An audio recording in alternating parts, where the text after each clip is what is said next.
재수술의 시기 이런 것들도 사실은 되게 중요한데 염증 생긴 건 바로 해야 돼요. 당장 날짜랑 상관없어요. 무조건 그냥 해야 되는 건데 저는 웬만하면 2주 후에는 안 여는 게 좋다고 생각해요.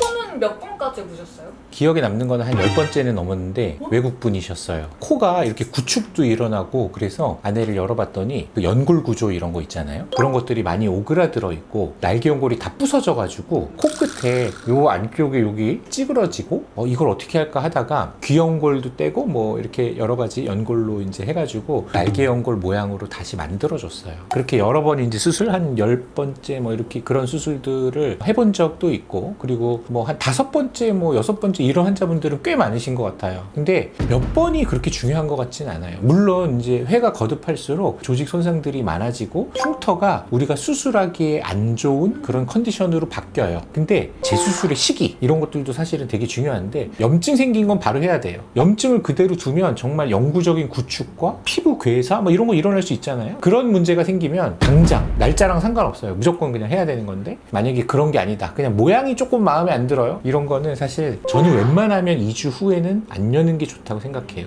이게 다 회복이 되는 상태가 아니고 회복을 위해서 염증 물질들이 증가하는 시기에 칼을 대잖아요. 그러면 처음에 우리가 정상적인 조직을 수술했을 때보다 훨씬 더 큰 염증 반응과 큰 흉터 반응이 일어나요. 그렇게 몇 번만 하면 이제 흉터 구축 이런 것들이 오거나 심한 수축이나 모양이 찌글찌글해지거나 이런 것들이 생기기 때문에 그런 시기를 피하는 게 좋은데 환자가 너무 괴로워하면 수술을 할 수 있겠지만 제 코면 안 한다. 지금 수술하면 20점, 6개월 이후에 하면 90점. 이러니까 6개월까지 기다리자고 하는 거예요, 선생님들이. 그래서 재수술을 하더라도 너무 빠른 시간 내에는 안 하는 게 좋겠다. 너무 많은 재수술은 고민을 해보는 게 좋겠다. 섣부른 재수술의 선택은 영구적인 코의 모양 손상이나 조직 손상을 일으킨다.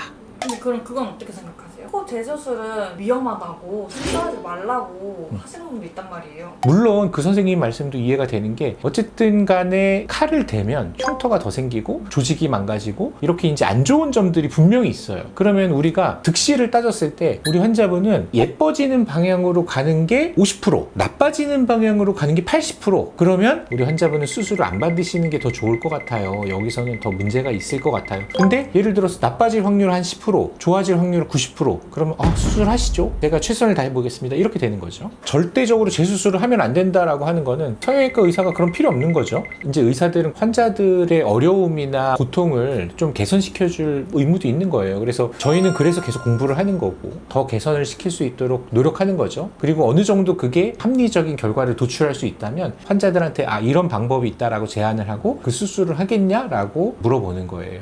사실 재수술이 쉽지 않은 거는 사실이에요. 근데 하지만 재수술로 인해서 얻을 수 있는 게 분명히 있다면 재수술을 망설일 필요는 없어요. 근데 하지만 적당한 시기의 선택이 아주 중요합니다. 그래서 환자분들은 일단 의사 선생님들하고 충분히 대화를 하고 그 의견을 따라가시는 게 본인의 고집을 펴서 나는 뭐 몇 월 달까지 뭐 해야 돼요 이런 것보다는 사실 자기 코를 소중히 여기는 게 중요하니까 그런 것들 꼭 명심하시고 좋은 결과 얻으셨으면 좋겠어요.